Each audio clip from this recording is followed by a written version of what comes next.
And it's almost time for the college football playoffs to kick off. This is John D'Adamo here for CFB Late Night Live here on the Voice of College Football. Don't adjust your sets. I am not Mark Rogers. Mark Rogers is off tonight, but I'm here for you to break down the exciting rematch of Oklahoma, Alabama tomorrow night, 8 p.m. Eastern in the college football playoff. Folks, I'm taking your calls, and we are expecting a special media guest tonight to be here any minute now. And so we will we'll just do a ping right there.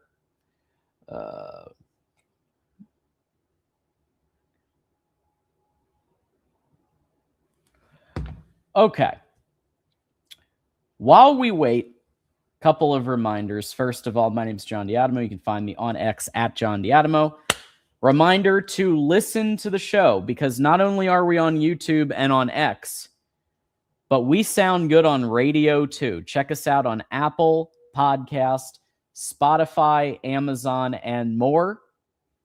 Hit the like button and subscribe so that you're notified when we go live. It just takes a second to hit that like button. And yes, every hour, and at least I'll commit to at least one extra hour, okay? If we have $150 for that second hour, and then $100 every hour after that.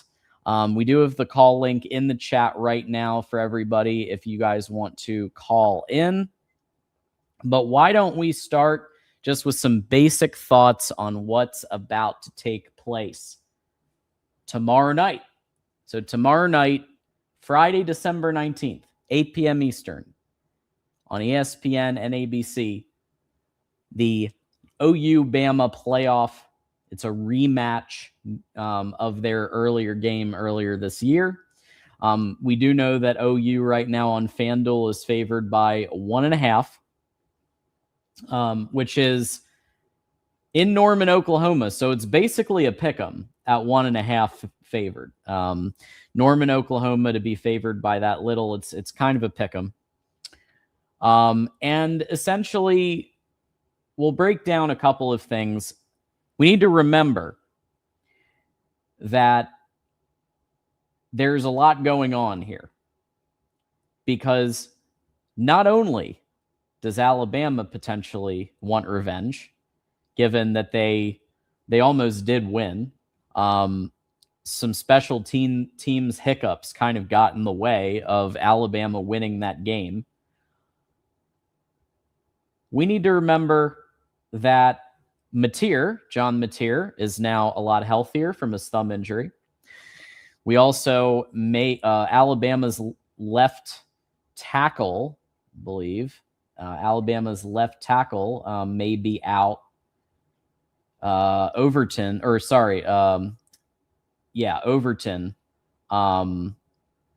is the defensive end. I mean, LT Overton. Got confused. LT, right? So he might still be out for a second game. Right? It looks like we already have a commenter here. We've got Chris Foote commenting in. Two teams I don't think have any business being included. Well, let's break that down a little bit. Chris Foote, who's one of our resident historians, here with us to break things down. Alabama got in. You can argue why they got in. You can argue it's because it's Alabama, but I think it's because they've won some serious games. They beat Georgia in the regular season, right? They have beat legitimate opponents. There are 12 teams. I would argue, I don't think it makes sense for James Madison and Tulane to both be in, personally. So that's what I would say about that. We've got Courtney here saying go blue back. This is my fiance, everybody. Really appreciate Courtney being here. Okay. So let's kind of break this game down. Again, please hit the like button if you're just joining in. It just takes a second to do so. Looks like we've already got a caller, and we do expect to have a media guest from On3 joining us in a little bit here. The one thing I do want to say before we take our first caller, which of course is friend of the program, DeReal MVP, will be calling in momentarily. There's one thing we haven't talked about yet. The elephant in the room. Get it? The Michigan job. Folks, despite what Alabama fans may be telling you on X, Kalen DeBoer, the head coach, is represented by a man named Jimmy Sexton. Jimmy Sexton is one of the most bloodthirsty and effective agents in sports, period. Even if all he does is take Michigan's offer, which is rumored to be approximately $15 million a year, based on multiple sources I trust, that's around where the number is.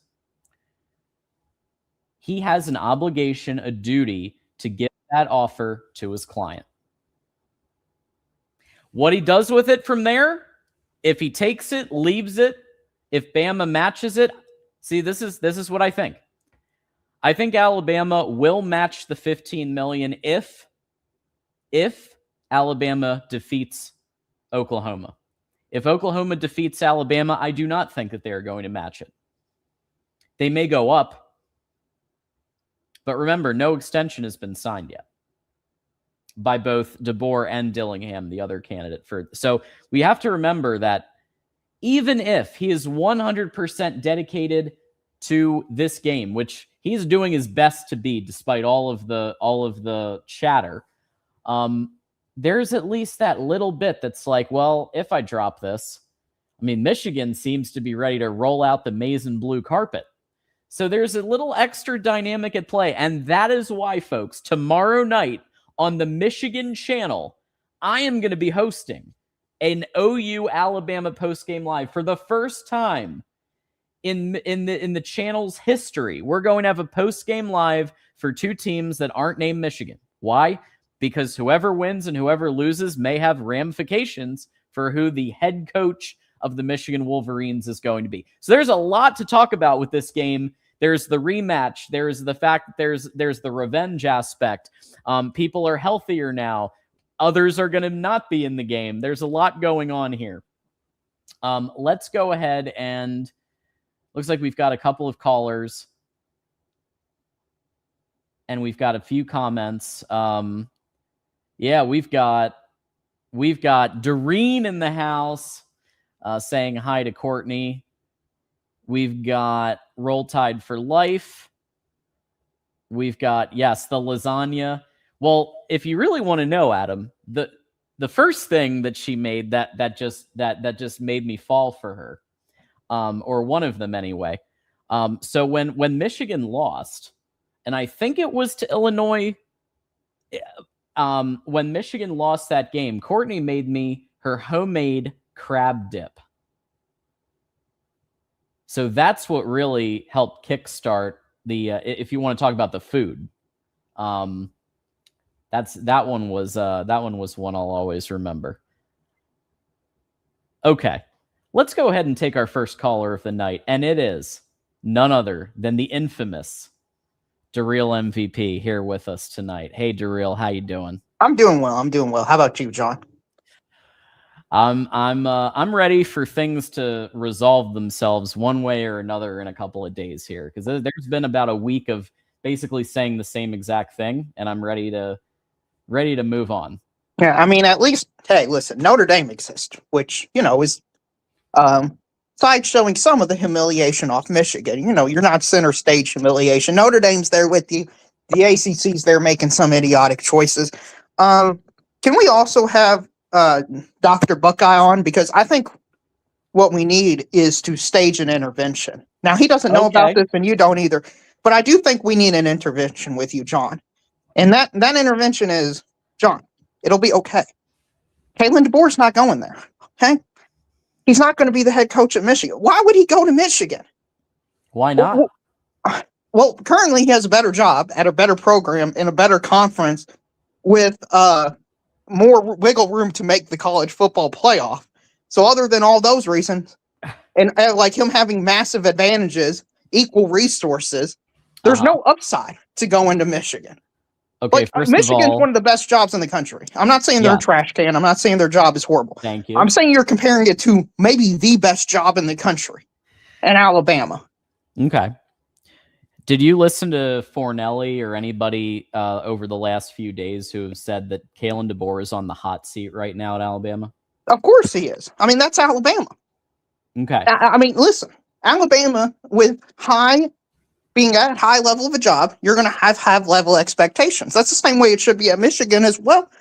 We being one of the best jobs, one of the best programs.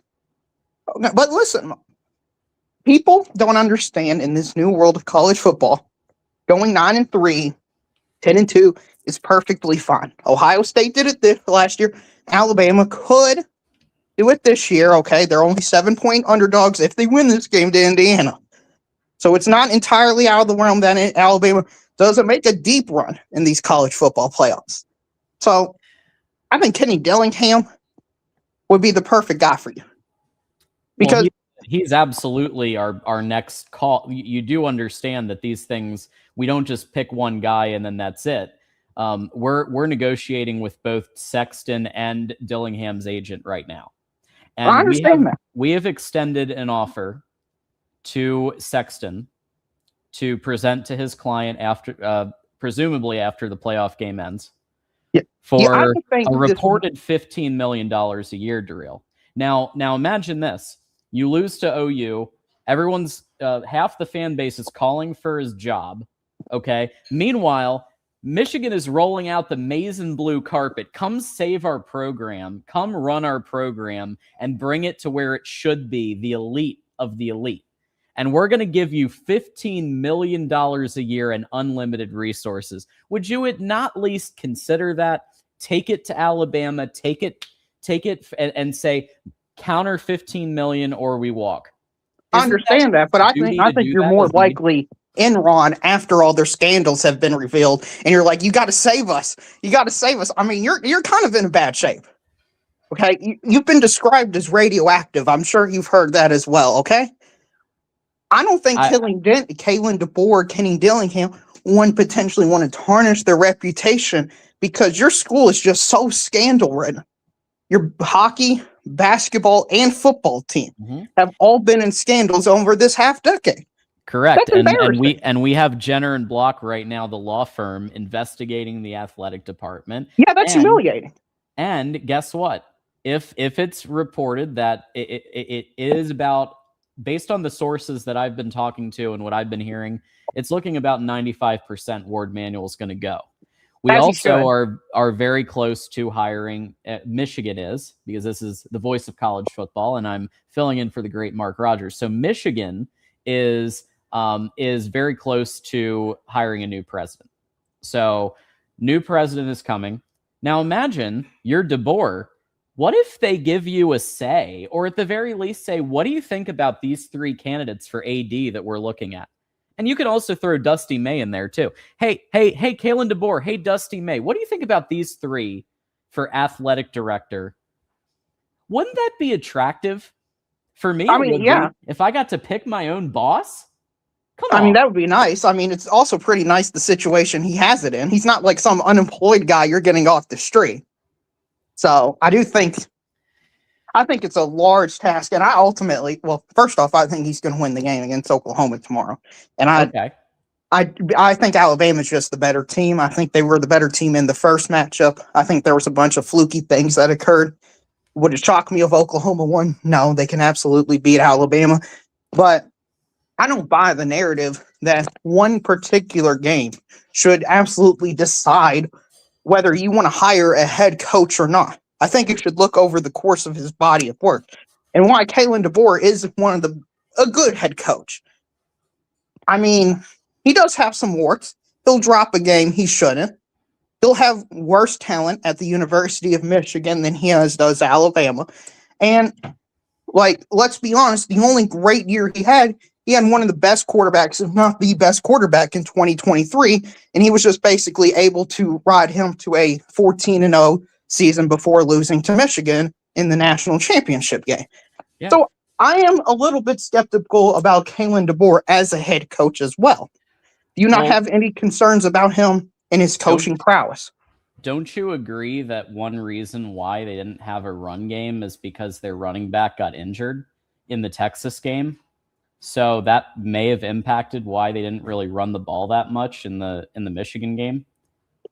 Yeah, you're sorry. You're a Michigan fan, right? Yeah. I'm sorry. Ohio State fans are the ones that talk to us about injuries and how they impact games. Listen, injuries happen. Nobody's 100% healthy. Some wide receiver, running back, left tackle is going to be hurt. That's part of the game. I wish everybody was at full strength for every game, but that's unrealistic. You can't have all your soldiers to go into battle with. And Kalen DeBoer, if one running back is the difference between his team winning and losing, then he needs to rethink his strategy and get more depth. Well, why don't we do this? Because Dr. Buckeye has agreed to come on with you.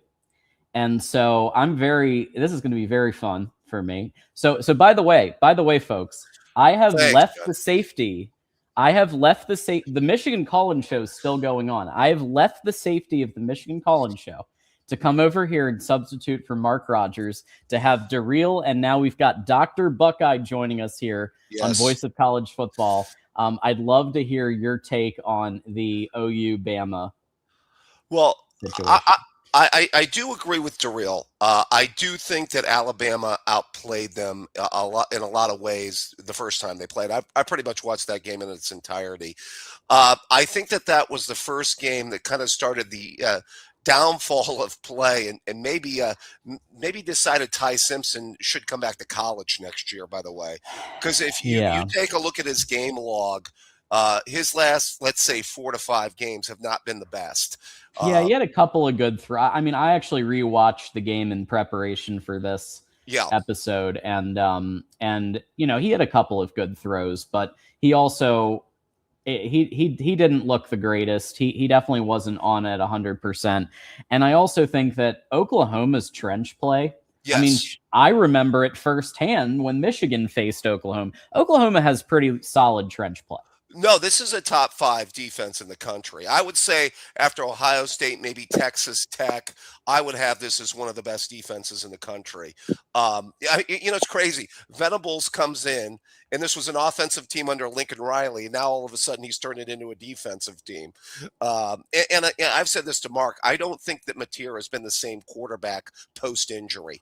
He came back for that Texas game and he looked awful, by the way, and really has not been the same quarterback since you guys saw him earlier in the season. You think with a month to rest, do you think that thumb injury will be a little better? Because I feel like he's going to be okay. I could be wrong. I'm not a doctor, but that's my hunch. I think he's going to be okay. We'll see. The sample size of games post-injury has not looked good for Mateer. He was awful against Ole Miss. He missed a lot of throws in that game. I pretty much watched that game in its entirety, and he did not look good in that one either, John. I would say the other thing, too, that should be a concern about Alabama, and the reason that they have not been able to run the football consistently is a very porous offensive line. And it's interesting. Even the last few years of Saban, I thought the offensive line play kind of declined. We probably in 2020 faced maybe the best Saban offensive line, probably the best Saban offense, unfortunately, in 2020. But that and maybe 15. I mean, those 20 and 15 are both pretty good. Yeah, well, it's crazy. He had a better offense, I thought, in 19 with Tua and those 4 first-round draft picks at wide receiver than he had when we maybe faced him in 20 in the COVID year. But I digress. So I thought the trench play has kind of been declining in Alabama, even in the last few years under Saban. And it's really porous this year. And I thought that's what Oklahoma really exploited the first time they played. I just think that Simpson can play a little bit better. And I don't think Oklahoma can beat them twice. I mean, that's kind of my gut feeling. I'm leaning with Darrell on this one. Yeah, and I will. I mean, look, if you look here, so OU is only favored by 1.5. Yes. Now, what's interesting, we may get, and I'm texting him now. So we actually have we had Parker Thune lined up to potentially call us tonight. Okay. So potentially he might be bringing the Oklahoma perspective in a little bit here. But as far as the like, I get what you're saying completely, and with a 1.5 favored, like they're in Norman, Oklahoma, that's basically a pick 'em. I actually agree with Feinbaum on that point. It's basically a pick 'em. But based on what I saw, my concern is the special teams play. When I go back and when I watch that game, the special teams play, like Oklahoma had a severe special teams advantage, right? Alabama was playing backed up, and if that happens again, which with home field advantage, special teams tends to favor the home team a little bit more. At least that's what I've seen.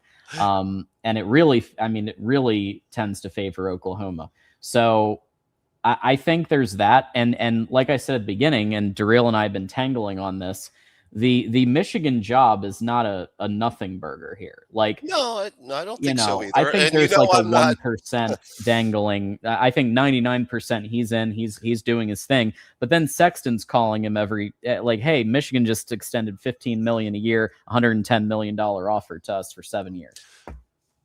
Can I throw out? I went over the names with Mark when I spoke with him before. Yeah. You already probably saw Dace's list, right, John D? I haven't seen the day. Well, actually, was it an X post? Was it a tweet? Yeah. No, well, he had gone on right after the Moore fire. Oh, okay. And gave his list. Okay. And the names he threw, I mean, he started with DeBoer, but Sure. the one name that I found interesting was Joe Brady. I think that Joe Brady, and obviously, he was the architect of that 2019 LSU offense. A lot of people talk about. Now, I think that was just he got dealt a full deck that year. I mean, when you're working with Joe Burrow, a quarterback, and maybe the best pair of wide receivers on one team in the history of college football with Justin Jefferson and Jamar Chase, I mean, that's just ridiculous. There's just a ridiculous amount of talent on that offense.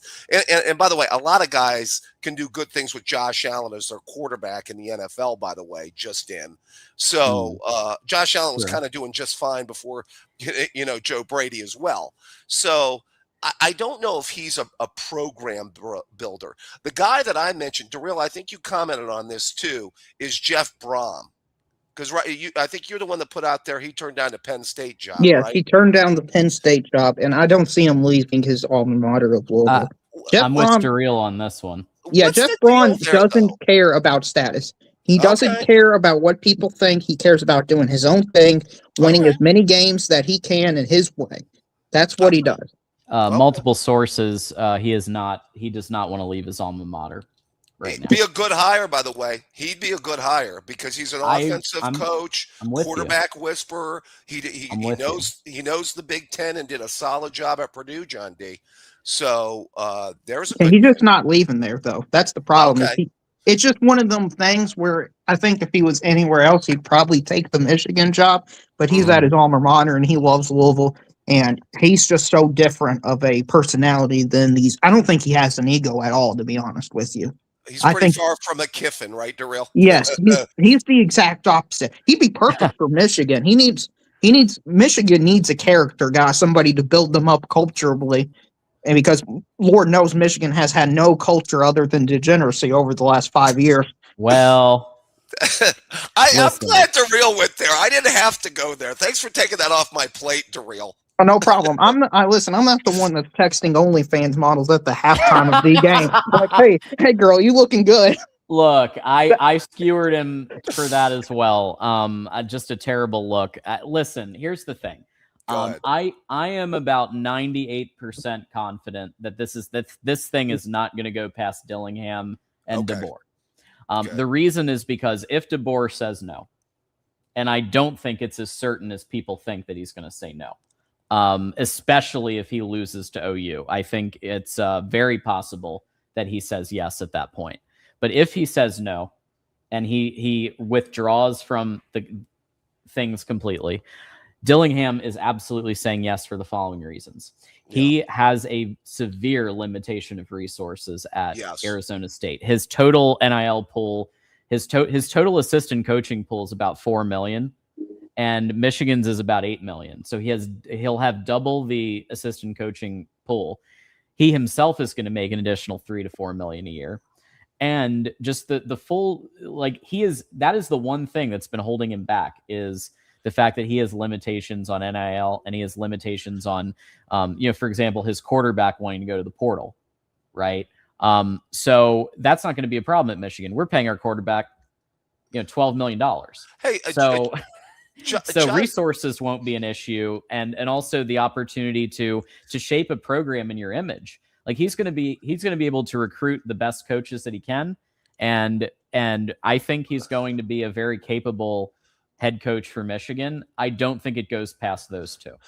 John D., how much of it, Dace has talked about the fact that you need the biggest thing is the future development of Underwood at quarterback. Obviously, it's a quarterback-driven sport. We know the financial investment there. Yep.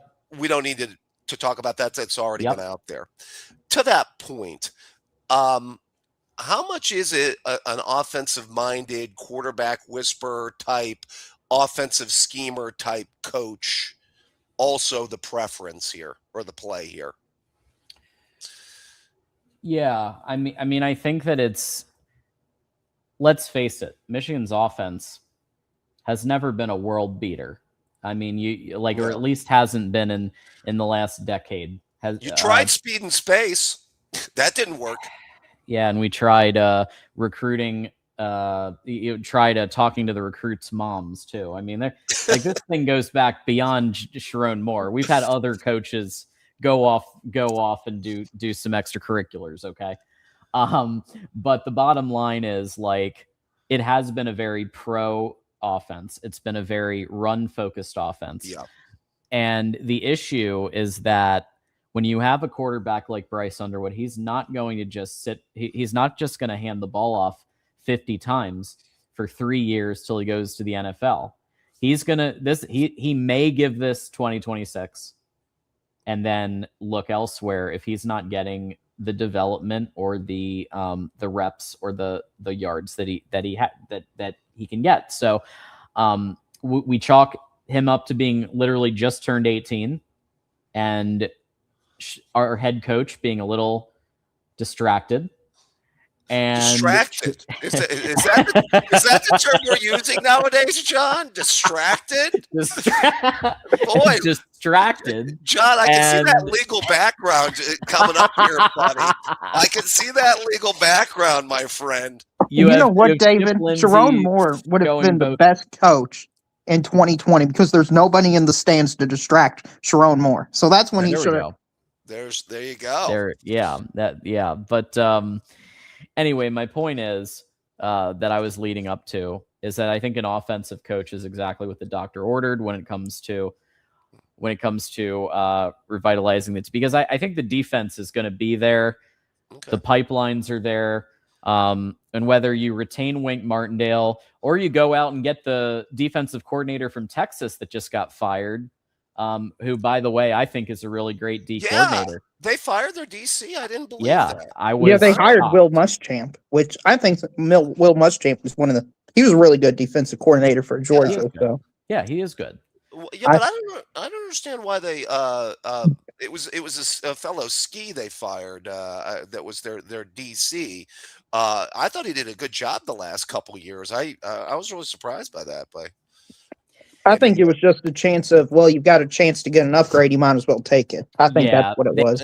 They must have had Muschamp waiting in the wings. Yeah.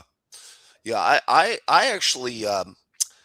By the way, John D., are you one of those that agrees with me and Darrell that the non-power fours could go, and we could maybe James Madison and Tulane don't necessarily? I mean, I just wonder what a playoff with Notre Dame and Texas. I mean, give me Texas versus Oregon and Notre Dame versus Ole Miss, and let's go. Let's watch some good football games, man. Yeah, I'm actually with you on this one. Yeah. I think maybe one of the two. Okay. Maybe you give an underdog a chance. but 2 of them, that's a lot. And I feel like you've left out a Notre Dame team. You've left out a couple of teams that I feel like is Texas, Vandy, Vandy. BYU. Yeah. Yeah. I just feel like it's just not like we know that those 2 teams are going to get absolutely destroyed. Right. So they're sacrificial lambs. Let's get. I don't know about you. If I'm watching teams I don't care about, I at least want to see good football. I've heard that rumor before. Like I've heard that as well, David. Yeah, I don't think a lot of people understand how college football work, and we're going to get a lot of casual viewers. And I think people are going to be very surprised when it's the first quarter and Oregon's up like 14-0, 21-0, or 20, even 28-0. It's going to get ugly quick and in a hurry. 49-0's possible at the half for Oregon versus James Madison. It's on the board. Next year, though, Dave, I'm not sure if you heard, but Duke would have made the college football playoff instead of Duke's. So you would have the Duke Blue Devils. So that would have been interesting because it's written in there to where the ACC, Big Ten, SEC, and Big 12 champ automatically get in. So I'd rather have the Duke Blue Devils than Tulane and James Madison, to be honest. Well, so you're Duke over Dukes. Am I getting that right? Yeah. Yeah, I mean, at least they won a Power 4 conference championship. Any chance that maybe Tulane keeps it? A lot of people I hear say may take the 17.5. Or I mean, one would think it's not going to be 45-10 again. So I don't know about that. But yeah, it's interesting. But yeah, no, I mean, it's very interesting tomorrow because I'm actually going to be doing a very special post game on the Michigan channel. Never before in the history of the Michigan channel have we done a post game for 2 teams that aren't Michigan, because the loser of that game or the winner of that game may determine the head coach of Michigan. So it's going to be very interesting tomorrow night. I can't wait to see who shows up. So who are you rooting for, John? Are you rooting for Alabama or are you rooting for Oklahoma?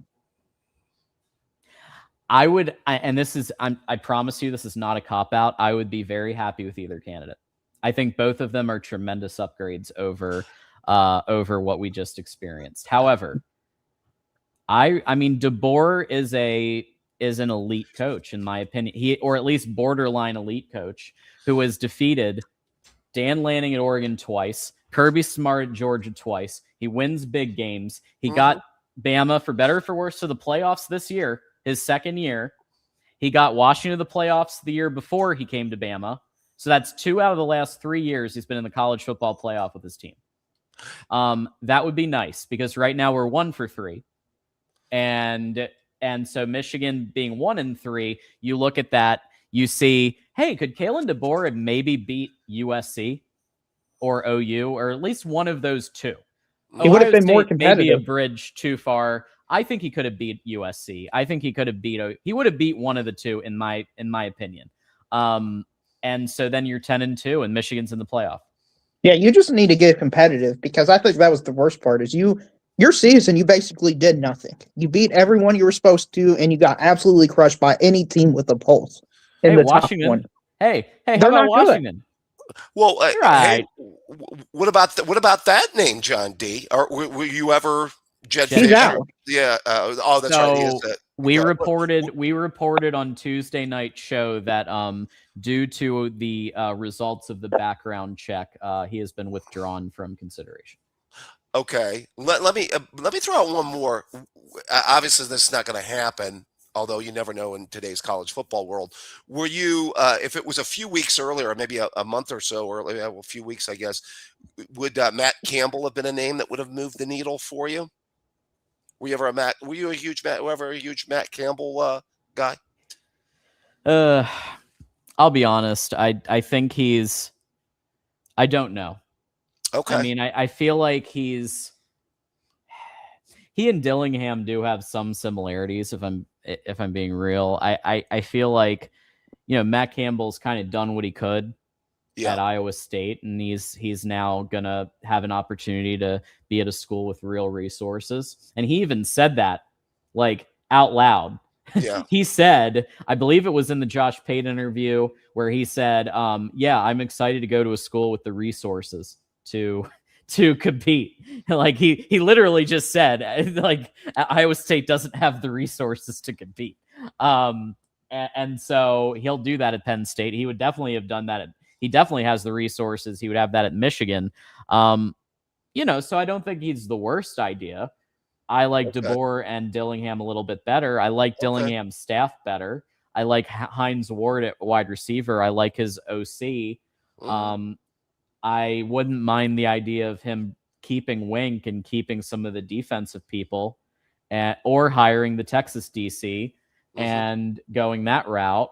Because when you're an offensive coach, you do want to get the best possible defensive mind you can get.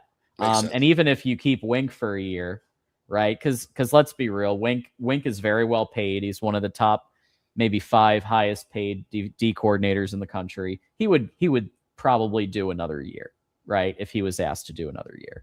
And so would Lamar. I think Lamar Morgan would do another year, and some of the other staff on the defense. So you retain some of them, and then you completely overhaul the offense to be a juggernaut. And that's why I love the idea of DeBoer, because imagine this. Imagine you've got Kalen DeBoer as head coach. You got Grubb as offensive coordinator, and then you retain Tony Alford to be the running backs coach again. You give him more money, whatever it takes. Bring him back. I know, Dr. Buckeye, I know you've got feelings about Tony Alford. I got strong feelings there. Traitor, Tony the traitor there. Well, we love him. Michigan, the University of Michigan loves him. An upgrade over the former alum Mike Hart. Is that what we're saying there? Yes. Okay. I would say that's fair. And so I'm just imagining that offense and what that would look like, and that could be a top 10 offense at Michigan. That's wild to even think about, because you're looking at a passing offense that's in the 90s or the hundreds in the country right now. Yeah, and that was an improvement from 24. That was an improvement. You're absolutely right. You're absolutely right. It was. And here's what I want to see. How does the offense look in the Texas game, in the Texas Michigan Bowl? Because I bet it looks way more open, and then you're going to see that Sharon Moore, with his 13 personnel, his heavy personnel, inside zone and duo concepts over and over, up the A gap, run. That's not going to be the case as much. Two of the most hyped up quarterbacks of the year, right, Darrell? Arch Manning and Bryce Underwood. It's the disappointment bowl for QBs right there. August Heisman's. Well, hey, at least Bryce Underwood has a bit of an excuse. Literally just turned 18. Okay. Arch Manning has zero excuse. He sat for 2 years under Quinn Ewers. He's coming back next year, and he played well in those final 5 games. I mean, he did come on towards the end of the year. He made a major announcement that he has decided not to go to the NFL and to bring his talents back to the Texas Longhorns. Yeah, I think they're probably very exciting. I know it's early, but they're probably favored to win it all next year because they brought Manning back.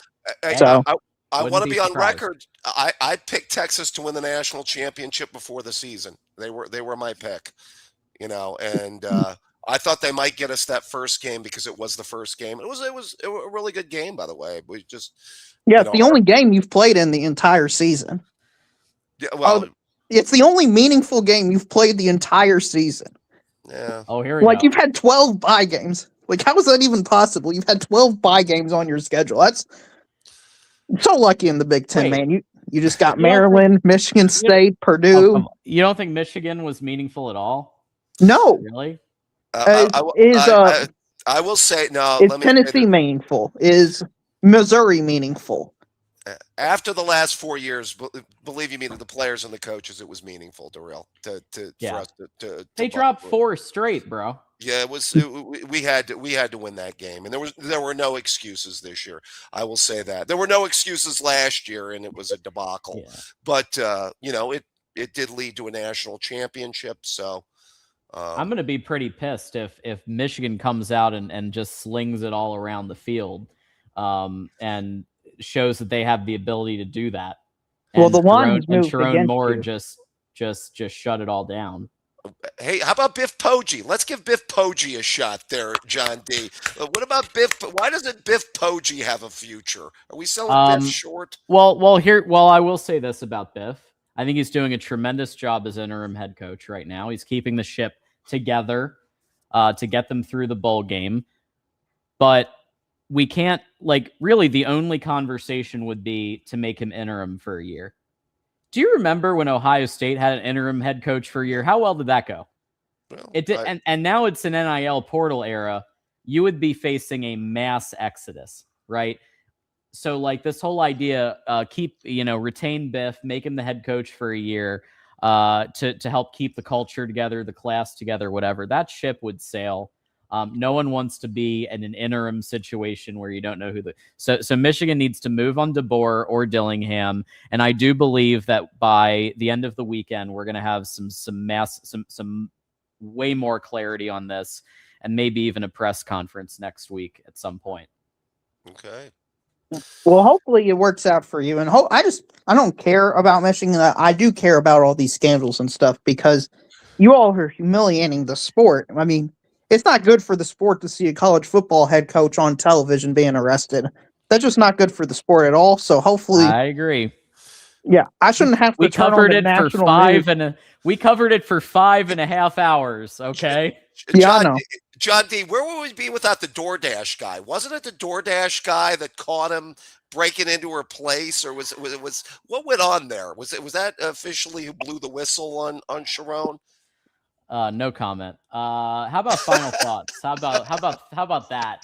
Let's leave Sharon. Okay. He's got a lot of repair to do with his family, and the wife is apparently still standing by him, and God bless her. Hey. What? Yep. Tammy Wynette here, Darrell. Stand by your man. We'll let them, we'll let Sharon take care of the situation with himself, his wife, his family, and leave that alone. Let's go final thoughts, because I want to talk for the rest of the show. We're probably only going to go an hour today, so Adam Lamparello is up next. We want to chat with the host of the Rutgers Scarlet Knights Live and and also a Bama fan. I want to get the Bama fan perspective here. Let's start with Darrell. You were on first, so we'll give you final thought. Well, John, I just wanted to hop on and give you some love and appreciate all the hard work you do for the voice of college football community. I know it's tough times, but hey, just you'll hype yourself up in the offseason, think we got the chance, we got the players, we'll go 12-0. So, that's what makes the sport unbelievable great is, who cares about the Citrus Bowl? It's a meaningless bowl game, regardless of who wins or how it looks or who's blown out. There's always next year. You'll get better. You'll get the perfect head coach, even if it's not Kalen DeBoer or Kenny Dillingham. He'll be perfect for you all. And with this new era, you can turn around super quickly and go back to where you should belong, which is in the playoffs on a yearly basis. That's what I'm talking about. I will say this, two things. First of all, what you got against Cheez-Its? And second of all, I was 10-2 prediction, so I was only one off, to be fair. Hey, that one would have made the difference probably between you making the playoffs and you not. I know. I did predict 10-2 to start the year, but TJ got it spot on, 9-3. So kudos to him. No, good for him. Hey, man. Yeah. Listen, man. Do you feel the cheesiest, John? I woke up feeling the cheesiest. Absolutely. All right, Darrell. Have a great night, my friend. Good talking to you. Good luck on the Michigan channel. Hopefully, Thank you. the funeral over there for Sharon Moore, or the hope, whatever you got. I don't know if it's a funeral or a hope. We're moving on. Is there prayer? Are you all praying for a great head coach? Are you what stage are you all at over there? They're almost 3 hours into the show. Super chats keep rolling in, talking about the head coaching search, and that's what's happening. So big party over there. No, I've got a Final Four game on. I mean, we're just in the Final Four, so I'll keep watching that. Women's volleyball school, we are okay. Kentucky women's volleyball school. We got to be something. So hey, there it is. All right, have a good one. Take care, Darrell. All right, you're up, Dr. Buckeye. Final thoughts. Where do we go to get our reputation back as a program? Well, hopefully for you guys, it's with a new head coach.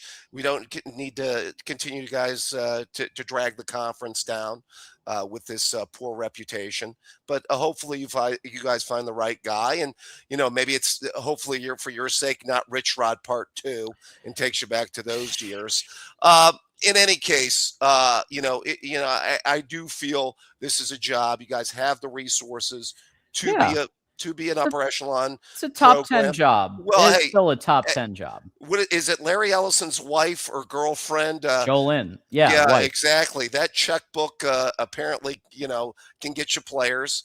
Maybe Dave Portnoy will pony up some cash. So let's get Some other Portnoy on. CEOs too, not just just Hey. Jolyn and Portnoy, but yeah.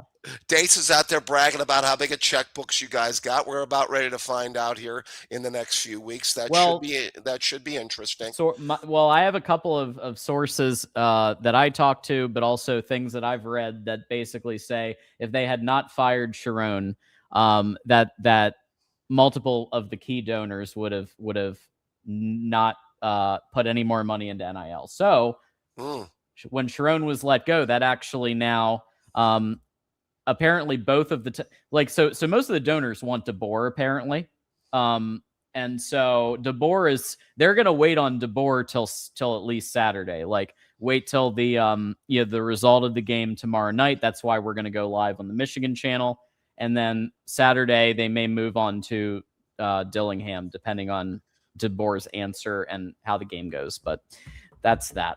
Well, even with the state you're in, it's always in your programs in, John. It's always good to get together with you and talk football.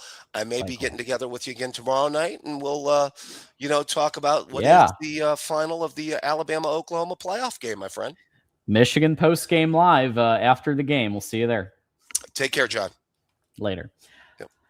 Okay, we have about 13 minutes. Folks, if you want this show to go another hour, we need 150. So we got 13 minutes. We're going to take one more caller. If you want a second hour, 150, and we'll make it happen for you. Next up on the queue, we have host of the Rutgers Scarlet Knights Live at the Voice of College Football and Alabama fan, Adam Lamparello, in the house. Adam, how you doing tonight? All right, John. Thanks so much for having me on. I'll only take about 5 minutes of your time. I just want to explain the two reasons why I'm rolling with the Tide tomorrow. Yeah, let's hear it. Well, number one, if you look at the Oklahoma-Alabama game in Tuscaloosa, Alabama had 406 yards of offense and 326 passing yards, 5.4 yards per play, and an uncharacteristic 3 turnovers. They gave Oklahoma field position throughout the game, and they missed a field goal. I think when you take into account the uncharacteristic nature of Alabama's play, coupled with their offensive output, it doesn't bode well for Oklahoma, and that leads to my second reason. There's been a lot made of the Oklahoma defense, but what's not talked about a lot is that their secondary is vulnerable. They average giving up approximately 200 yards per game, but I think 2 examples really bear this out. Against Ole Miss had 431 total yards, but 315 passing yards in defeating Oklahoma in Norman. Against Tennessee had 456 total yards and 393 passing yards. Now, when you combine that with Alabama's 326 passing yards, it tells a story of Oklahoma shutting down the run but being very vulnerable against the pass. When you couple that with the fact that they've already faced Oklahoma, they're familiar with their disguised blitzes, they know what's coming, I think they're going to scheme around it. I think they're going to come out healthier and ready to play. And they are going to exploit that secondary. I am going to be one of the unconventional prognosticators and say 31-13 Alabama in Norman. Wow. All right. Big stuff there. Lots to cover. The first thing, so when you look at the stats of the game, that the first OU Bama game, on paper, it looks like Bama won the game, right? In terms of total yards, passing yards, time of possession, right? But then, of course, you have 3 turnovers. But that's not the only thing that happened. Special teams happened, right? How do you think Alabama's going to improve in the special teams department from that original game where, let's face it, they were pinned back in many occasions, right, compared to the field position that OU enjoyed. So what do you think is going to happen on special teams to kind of flip the script a little bit? Okay, great question. I would say three things. Number one, and most importantly, simply don't make any mistakes. You know, the fumble by Ryan Williams gave them field position at the 30 or 35-yard line, so they can't make any mistakes. Number two, they're going to have to move the ball somewhat, and I think they're going to be able to do that with relative ease in the passing game, such that if they have to punt, they're going to be able to do so from a decent field position. And number three, which I think no one's talking about, is I'm not sure if it'll be on special teams or otherwise, but I think they're going to get their own share of turnovers. I think they're going to get 2 turnovers, one being an interception of John Mateer. He has been interception prone. And he has 12 for 10, so 10 interceptions, yeah. Right. So a lot of people are talking about everything that's wrong with Alabama or everything that Alabama is vulnerable about. What they're not taking into account are Oklahoma's vulnerabilities, as the statistics, especially in the passing game, show. And the fact that, look, you know, they're a great defense. Okay, well, they're vulnerable in the past. They gave up 34 to Ole Miss. They gave up 27 to Tennessee. And this is an Alabama offense that is nothing to, is not to underestimate. I think that especially given what they did against Oklahoma previously and what they now know about Oklahoma, plus being healthier, is going to change the dynamic of this game.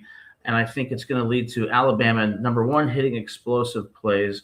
Number two, Oklahoma is not going to be able to play man-to-man coverage and blitz tie all day, because Ryan Grubb is going to scheme around it to make sure he's got some quick throws, some slants, crossing routes. So they're eventually going to have to play zone.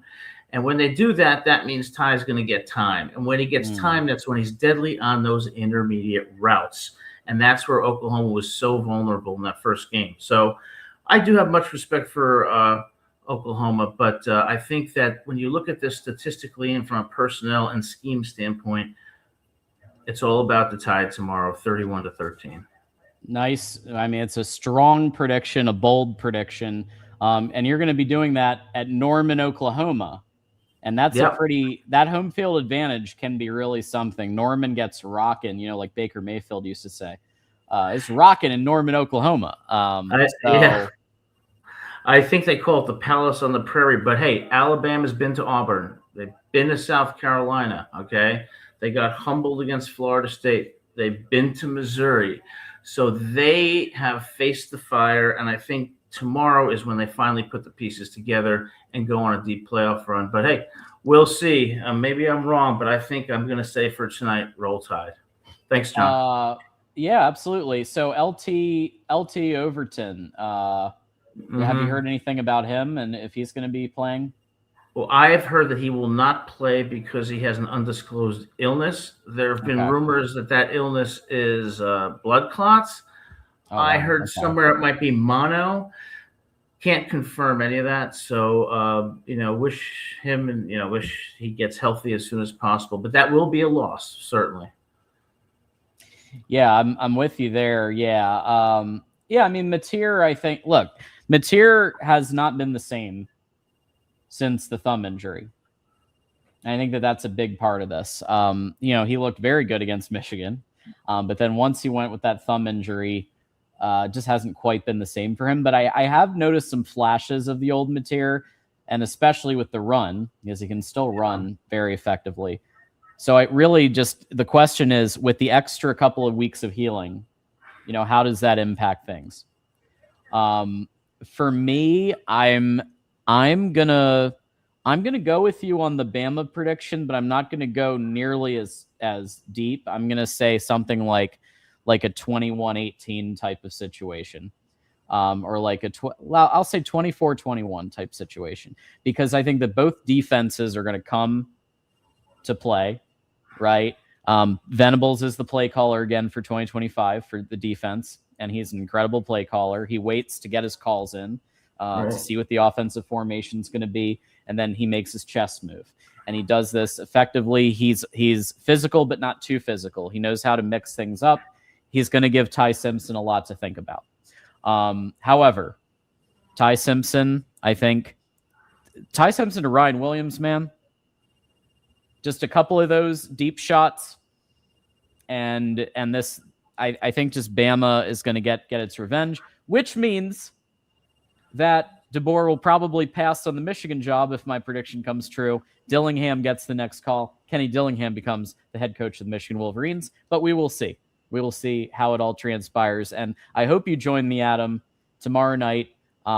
We will be doing, you might have your own thing going on, but I'm doing something never before done on the Michigan channel. I'm going to have a post-game show for two teams that aren't Michigan, because whoever wins and loses, it may have ramifications for the coaching search. So excellent. Yeah, I'll definitely be at the show. You and TJ do a fantastic job on the Michigan show. And look, Michigan's going to be fine no matter what. And they're an elite program.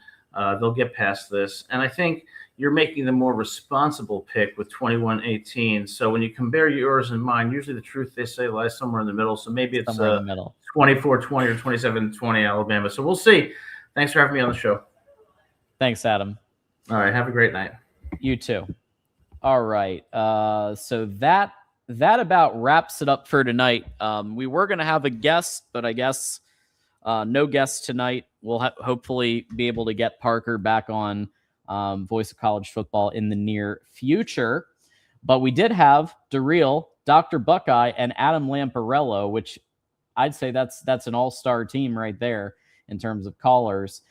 So, folks, appreciate you guys rolling with me tonight on this very special episode of CFB Late Night Live with not Mark Rogers, but with me, John D'Adamo. You can catch my work every Tuesday, 8 p.m. Eastern, Michigan Wolverines Live, and catch a special show tomorrow night, Michigan Postgame Live, Alabama OU, the head coaching search edition. And we will give our take on what this will mean for the head coach of Michigan once we get the result of the game, because I believe things will go very fast and furious after the result of the game as far as Michigan's next head coaching hire. With that said, we are going to probably stop at an hour unless someone drops 150 in the next 2 minutes, which I doubt, but you never know. Let's see. Looks like Bilal says big prediction. Adam had a big prediction there for sure. Roll Tide. So lots of Bama representation in here. You know, I had a lot of Bama representation on X over the weekend. They were a bit. They didn't exactly hold back their punches. This is one of the tweets from my video. Imagine relying on this elf to give you information on a coaching search. I've been part of high-level negotiations, as he makes a video in his Nissan Sentra. That was a pretty funny one. We also had another person on X, another Bama fan, who actually drew me. That's right, folks. A piece of artwork done with my face. So very exciting stuff happening here. And look, oh my God, we've got Cheryl. Folks, the OG mod, OG Voice of College Football listener, Cheryl is here. Cheryl, I hope things are going better for you. I hope you're feeling better. I unfortunately can't read this particular comment, as you know, but what I will say is I'm glad that you're here. I'm glad that you're hanging with us. Go blue. That's what I'll say there. All right, folks. That's going to do it. Thank you, Cheryl. Thank you for being here. So that's going to do it for us tonight. So I'm going to ask you for a couple of things. First of all, it's time for Christmas. So if you need to get a last-minute Christmas gift, why not use the Amazon link on every description section of every video and then get Mark Rogers a couple of bucks? I mean, literally, what's wrong with that? Let's get Mark Rogers a couple of bucks by clicking the Amazon link if you have Christmas gifts to still purchase. And don't also forget, we have a merch store. So we have a merch store that is second to none, high-quality products. You can check it out, and you can get yourself a cap. You can get yourself a T-shirt, a camo trucker hat. you can go to the Michigan. You could check out the Oklahoma section with Zeno the dog. That's pretty cool. Hey, look, here's the Michigan section with our assortment of stuff, including some quality T-shirts and glasses and coffee mugs and everything else. So here is the link. Check out the merch store. Check out the Amazon link. Help out Mark Rogers. He does a great job here. And that's going to do it for me tonight. Until next time, John D'Adamo saying, we'll see you soon. Check out tomorrow night, Michigan Postgame Live, as well as our other postgame shows all across the Voice of College Football Network. Good night, everybody.